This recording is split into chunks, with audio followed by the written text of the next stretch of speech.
धमतरी के युवाओं में सदैव से एक आक्रोश रहा है। आक्रोश ये कि धमतरी को हमेशा विपक्ष से ही विधायक मिलते हैं, जिसके चलते धमतरी में कई बार जो है जो चीज़ आनी चाहिए वो भी नहीं आ पाती है। और कुरुद के विधायक जो कि अजय चंद्राकर जी है, वहाँ पर कई ऐसे चीज़ है जो जिला पंचायत के बावजूद वहाँ कुरुद में शिफ्ट हो जाती है, जैसे कि एम्स हो गया, जैसे कि कई ऐसे वहाँ पर जो चीज़ है, जो कार्यालय है धमतरी में अभी भी मौजूद नहीं है।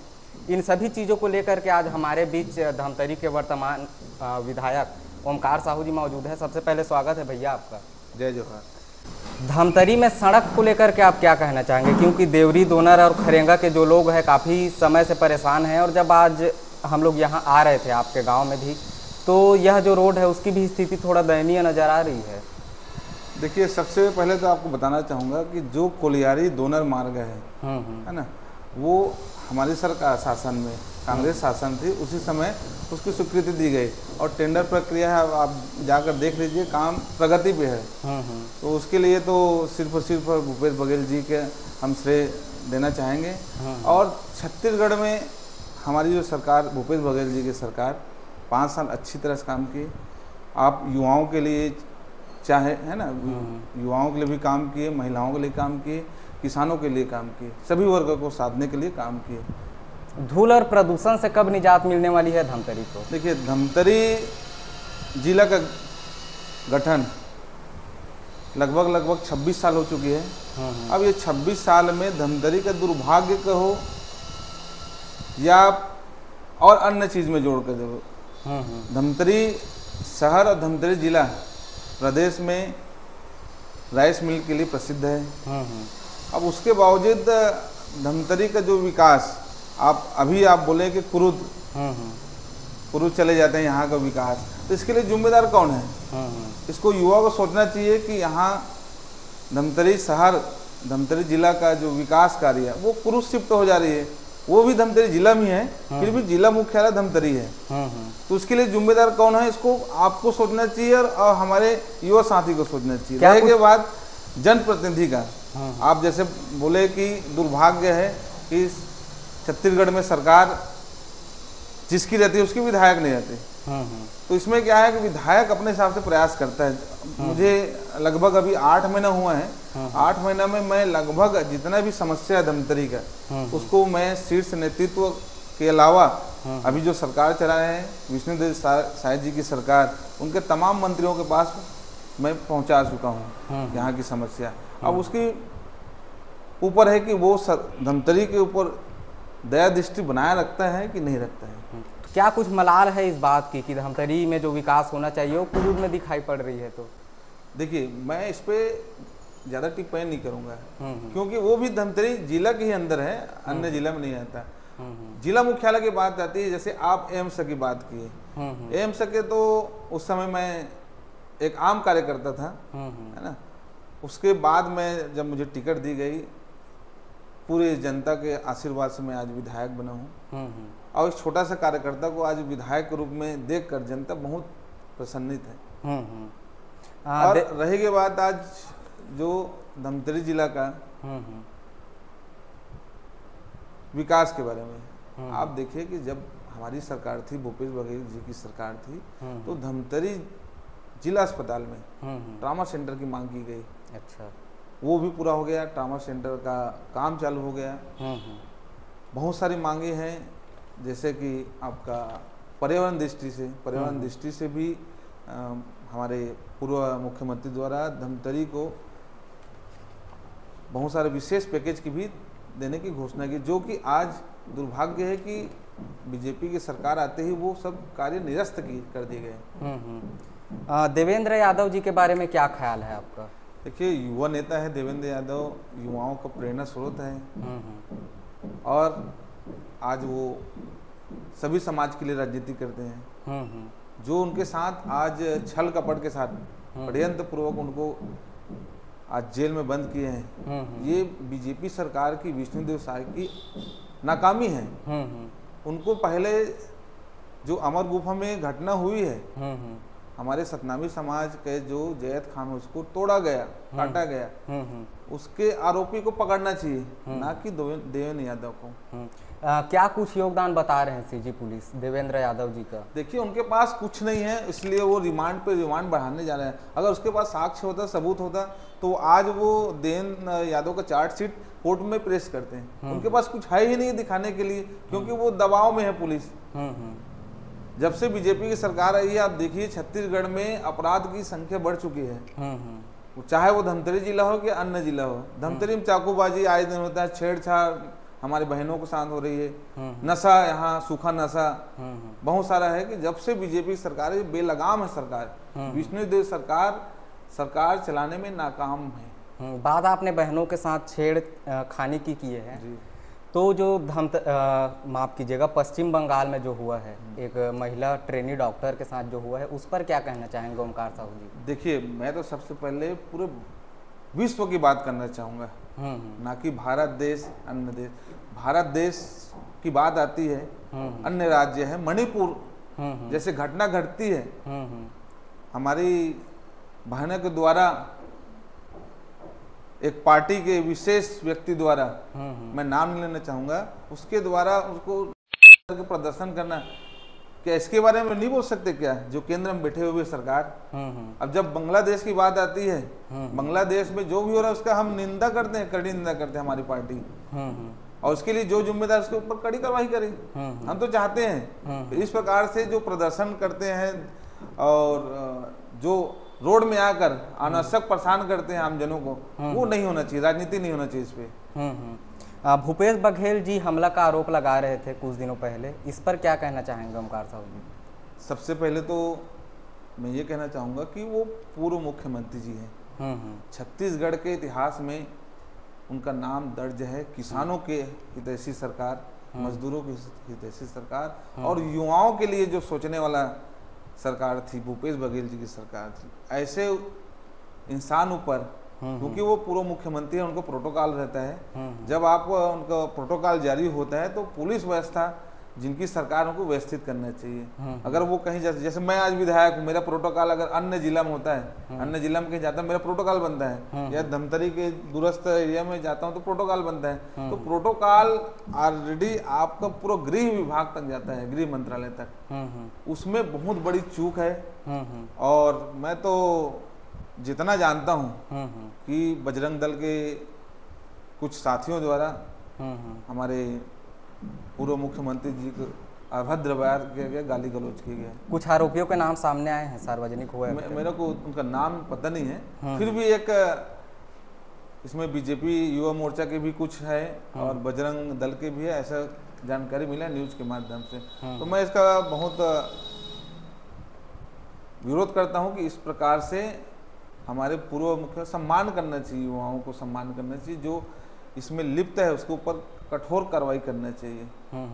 कल जब हम लोग धमतरी कलेक्ट्रेट में घूम रहे थे, तब वहाँ पर दर्जनों रेत से लदी हाईवा वहाँ पर खड़ी हुई है, तो क्या कहना चाहेंगे, जो अवैध रेत खदान है वो किस प्रकार से बढ़ रही है? देखिए, सबसे पहले तो आपको बताना चाहूँगा आपकी जानकारी में कि मैं जब से विधायक बना हूँ, क्षेत्र में मैं चाहता हूँ कि जो इनलीगल काम है उसमें रोक लगाया जाए। आपको बताया गया कि जो चाकूबाजी है, नशाखोरी, इसमें बाकायदा मैं एसपी डीएसपी को उनसे जानकारी लेता हूँ कि इस पर क्या कार्रवाई किए हो, है ना। अब रहेगी बात आज रेत का अवैध उत्खनन, ठीक है, बीजेपी शासन में इतना बढ़ी हुई है, उनके नेताओं द्वारा, आप बीच में सुने होंगे या पढ़े होंगे कि सीएम हाउस से प्रेशर है कि इनको खदान दिए जाए।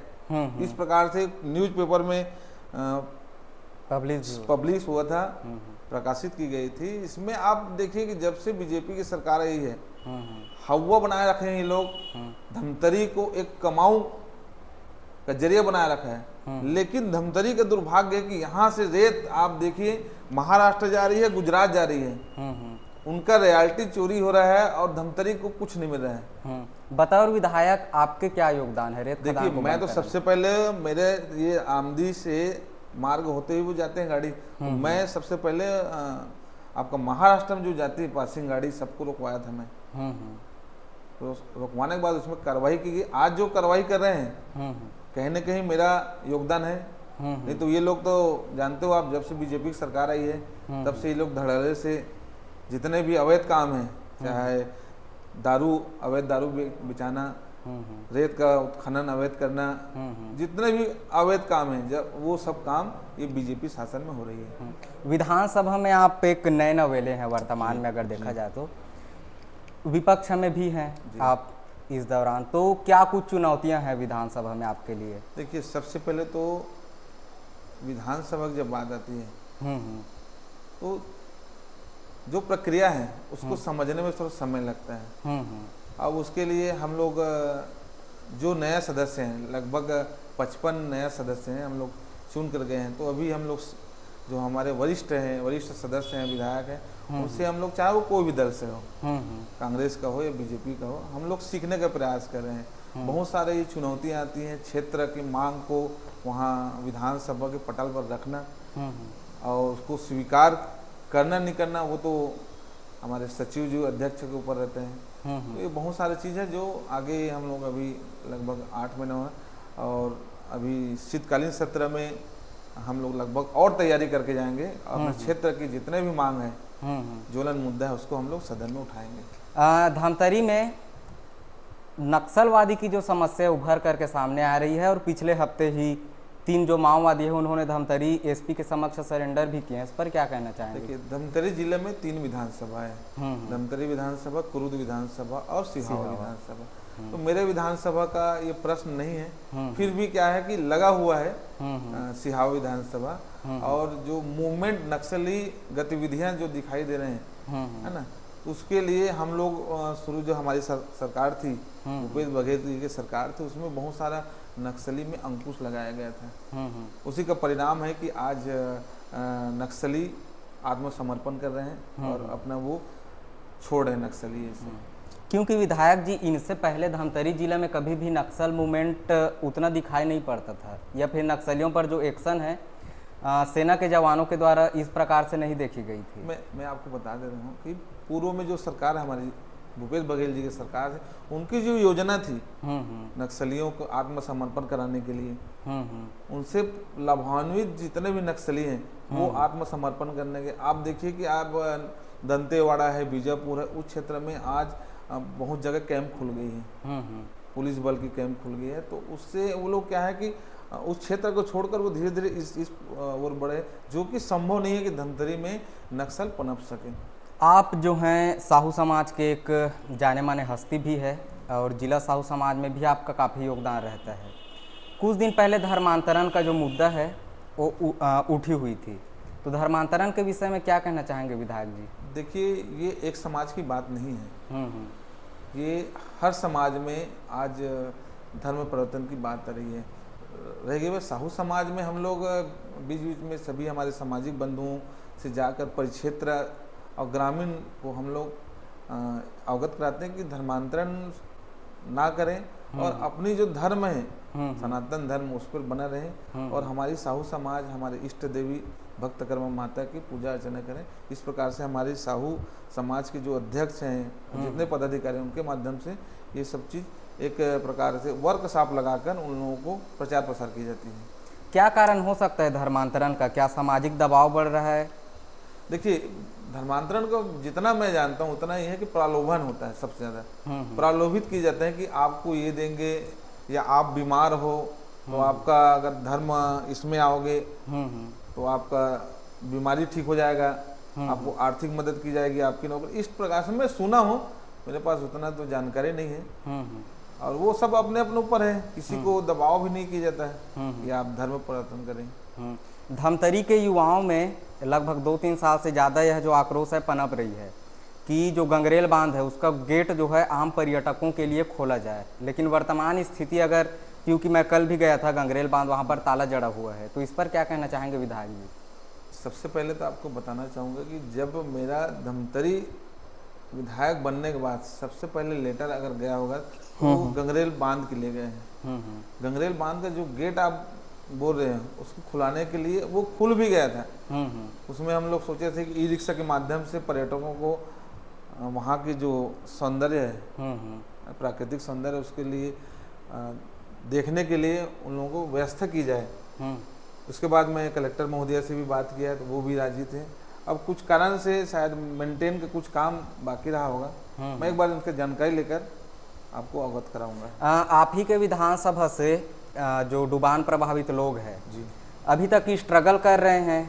हाई कोर्ट से निर्देश मिलने के बाद भी उनको शायद अभी तक के जो जगह का अलॉट किया जाना था वो अभी तक हुआ नहीं है। इस संबंध में जानकारी है आपके पास? मुझे डुबान प्रभावित क्षेत्र से लगभग 25 से 30 किसानों का आवेदन भी प्राप्त हुआ है और उन्होंने मांग किया है कि क्योंकि ये न्यायालयीन प्रक्रिया है, न्यायालयीन प्रक्रिया पहले से चले आ रहा है और उसको मैंने माननीय मंत्री जी से, माननीय मुख्यमंत्री जी को अवगत करा दिया हूँ कि डुबान डूबे हैं उनके ज़मीन, उनको उचित मुआवजा दिया जाए और उनके रहने के लिए या उनके किसानी करने के लिए उनको ज़मीन उपलब्ध कराएं, ये मैं अवगत करा चुका हूँ। हॉबी क्या है सर आपकी? मेरा बहुत सारा हॉबी है। फिर भी एक तो ये हॉबी है कि मैं कंप्यूटर का मेरा इंस्टीट्यूट था, इससे पहले कंप्यूटर एजुकेशन लगभग 5 सेंटर चलता था मैंने। अच्छा।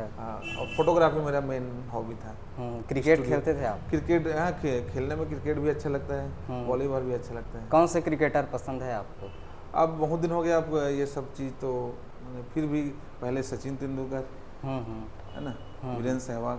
हायर एजुकेशन क्या है सर आप? मेरा 12वीं प्लस मैं प्रैक्टिस भी करता था, BMS का कोर्स है मेरा अल्टरनेटिव का, तो मेरा 12वीं ही है हायर एजुकेशन। राजनीति में आने का ख्याल कहाँ से आया? देखिए, राजनीति में आने का ख्याल ये कि जो हमारे धमतरी जिले के नेता हैं उनके मार्गदर्शन से मुझे लगा, क्योंकि मैं पहले से ही कांग्रेस पार्टी से जुड़ा हुआ था, हम लोग हमारे पारिवारिक पृष्ठि कांग्रेसी है और इसी बीच मैं आना जाना करता था पार्टी गतिविधियों में और धीरे धीरे मुझे लगा कि अब युवाओं के लिए आवाज़ उठाने के लिए मुझे राजनीति में आना चाहिए। तो मैं अपना काम करते करते, क्योंकि मैं डॉक्टरी भी करता था, सेंटर भी चलता था मेरा, तो मैं इसके साथ साथ मैं राजनीति में भी इंटरेस्ट दिखाया और राजनीति में आया। कौन से राजनेता इंस्पायर करते हैं आपको? नहीं, मेरे हिसाब से तो हमारे कांग्रेस पार्टी के सभी राजनेता मुझे अच्छा लगता है। विपक्ष के कोई एक ऐसे नेता जो आपको बहुत ज़्यादा पसंद हो, जिनके कार्यशैली आपको पसंद हो? अब मुझे तो अभी तक से विपक्ष के कोई नेता अच्छे नहीं लगे। केंद्र में भी? केंद्र में अटल बिहारी वाजपेयी जी के अलावा तो उसके बाद से कोई नेता मुझे अच्छा नहीं लगा। मैंने कई विधायकों का इंटरव्यू किया हुआ है सर, सावित्री मंडावी जी है, लक्ष्मी ध्रुव जी है, अजय चंद्राकर, रंजना साहू, तो जो विपक्ष के भी जो विधायक है, कांग्रेस के जो कार्यकर्ता हैं, उनके द्वारा भी नितिन गडकरी जी को ज्यादा पसंद किया जाता है। आपके मन में क्या? नितिन गडकरी जी अच्छे नेता हैं, है ना, फिर भी क्या उन्हीं पार्टी के नेता उसको पसंद नहीं करते। ठीक है, नितिन गडकरी जी बहुत ही बेहतरीन नेता हैं, उनको तो अभी PM के पद में काबिल होना चाहिए था, है ना। मेरे हिसाब से नितिन गडकरी भी अच्छे इंसान है और अच्छे नेता हैं। हार की समीक्षा किए थे सर विधानसभा चुनाव का? विधानसभा तो हम लोग जीते हैं, लोकसभा चुनाव हारे हैं। नहीं, अभी विधानसभा में नहीं, मतलब पूरा राज्य में। हाँ, ऐसे बोलो ना। देखिए, ये क्या है, प्रदेश कांग्रेस कमेटी के द्वारा एक समीक्षा बैठक की गई, जिन जिन विधानसभा में हम लोग हारे उनकी समीक्षा की गई और जिनमें जीते भी कम मार्जिन से जीते उनकी भी समीक्षा की गई। तो क्या कुछ सामने आया? सामने आया कुछ क्या है कि जो आपका मैनिफेस्टो होते हैं उसमें लोक लुभावन बातें थी। महतारी बंधन योजना जो कि महिलाओं को लुभाने के काम किए हैं, इसमें हम लोग थोड़ा सा पीछे रह गए। क्या आगामी विधानसभा चुनाव में TS देव जी को एक बड़ा पद ऑफर किया जा सकता है? मैं इसमें मेरे को इसमें जानकारी अच्छा, ये क्योंकि उच्च नेतृत्व, शीर्ष नेतृत्व की बात है, क्योंकि हमारे लिए सभी सम्माननीय वरिष्ठ हमारे नेता जन हैं। सदैव से जो बीजेपी पार्टी है अपने आप को गौ सेवक के रूप में प्रदर्शित करती आ रही है और इस बात को भी नज़रअंदाज नहीं किया जाता कि जब आपकी सरकार छत्तीसगढ़ में थी तब गौठान योजना, गोधन न्याय योजना, अनेकों योजनाएं चलाई जा रही थी, जिसको वर्तमान में जो बीजेपी के सरकार है उनके द्वारा बंद भी कर दिया गया। यह एक अलग मैटर है। मुद्दे की बात यह है कि आज भी जब हम लोग धमतरी आ रहे थे तो काफ़ी सारे जो मवेशी है रास्ते में ही इधर उधर चल रहे थे, कहीं पर रोड में ही बैठे हुए थे, जिनके चलते धमतरी में लगभग प्रतिदिन एक दुर्घटना तो होती ही है। हालांकि जो ज़्यादा गंभीर रूप से घायल होने वालों की संख्या कम है, जिसके चलते अखबारों में या फिर डाटा में यह कलेक्ट नहीं हो पाती। तो इस पर क्या कहना चाहेंगे? देखिए, सबसे पहले आपको बता देता हूँ कि हम लोग कुछ दिन पहले गौ सत्याग्रह किए। सभी जिला मुख्यालयों में हम लोगों ने, सभी ब्लॉकों में हम लोगों ने गौ सत्याग्रह की, सरकार को जगाने का काम किए कि भाई जब से आपकी सरकार बनी है, विष्णुदेव की सरकार, जो स्वयं कहती है कि साए साए काम हो रही है। अब इस प्रकार से साए साए काम हो रही है कि आप जो गौ माता है, क्योंकि आपके द्वारा, आपके पार्टी के नेताओं द्वारा गौ माता की संरक्षण का काम करके प्रोपोगंडा करते हैं, हम लोग दिखावा करते हैं। और आज आप खुद बता रहे हैं कि आए दिन धमतरी में रोड एक्सीडेंट गाय के कारण होते हैं, गौ माता के कारण। तो उसके लिए हम लोग ने प्रदर्शन किए, उग्र प्रदर्शन किए, जिसमें से आपका हमारे नगर पंचायत आमदिम किए। और रहेगी बात, आप बताएं कि गौठान है आपका, और रोका छेका जो होती है, जो कि किसानी के समय किसान भाइयों के लिए खेत में ना जाएं, घुमंतुर जो पशु है उसके लिए रोका छेका एक योजना लाए थे हमारे सरकार द्वारा। और गौठान तो जानते हो आप, गोधन न्याय योजना, तो ये सब बंद कर दिए गए हैं। क्यों बंद किए? क्योंकि ये कांग्रेस की योजना थी। कांग्रेस पार्टी, आप देखें कि किसानों के लिए, मजदूरों के लिए, युवाओं के लिए काम करने वाली सरकार। ये लोग तो चाहते हैं कि जितने भी कांग्रेस की योजना है उनको या तो नाम बदल दें या यो योजना बंद कर दें। आप देखिए कि गांव-गांव में आज आत्मानंद स्कूल, हमारी सरकार अभी रहती इस समय, तो आज हर गांव में आत्मानंद अंग्रेजी और हिंदी उत्कृष्ट विद्यालय रहते हैं। और इनके सरकार में क्या हो रहे हैं, अब आप देखिए कि युक्तिकरण योजना लाए हैं, ये लोग बंद करने का काम कर रहे हैं, स्कूलों को बंद कर रहे हैं। हमारी सरकार जो बंद हुई थी बस्तर की 260 से अधिक स्कूल हैं, उसको खुलाने का काम किए और आत्मानंद जैसे स्कूलों का संचालन किए। आप देखिए कि आज हर वर्ग परेशान है इस सरकार से। अभी 8 महीने में हर वर्ग परेशान है। और जो गौ माता के नाम से लोग सरकार में आए हैं, ढोंग रचते हैं कि गौ पाखंड है लोग, गौ माता का सेवा हम लोग करते हैं करके। ये लोग दिख रहे हैं, देखिए आप, सड़क में गौ माता बैठी हुई है, चल रही है। एक फीडबैक दीजिएगा सर, कैसा लगा इंटरव्यू? बहुत बढ़िया है, आपका झापड़ न्यूज़ बहुत अच्छा न्यूज़ है। और मैं आपको शुभकामनाएं देना चाहता हूं कि आप निरंतर तरक्की करें, क्षेत्र में नाम कमाएं, यही कामना के साथ आपको बहुत बहुत धन्यवाद। आपको भी बहुत बहुत धन्यवाद। उम्मीद करते हैं कि वीडियो आपको पसंद आया होगा। अगर इसी प्रकार से छत्तीसगढ़ के बाकी खबरों से आप अपने आप को रूबरू रखना चाहते हैं तो झापड़ न्यूज़ को सब्सक्राइब कीजिएगा, वीडियो को लाइक करके अन्य लोगों तक शेयर अवश्य कीजिएगा। आपका हमारे साथ जुड़े रहने के लिए बहुत बहुत धन्यवाद।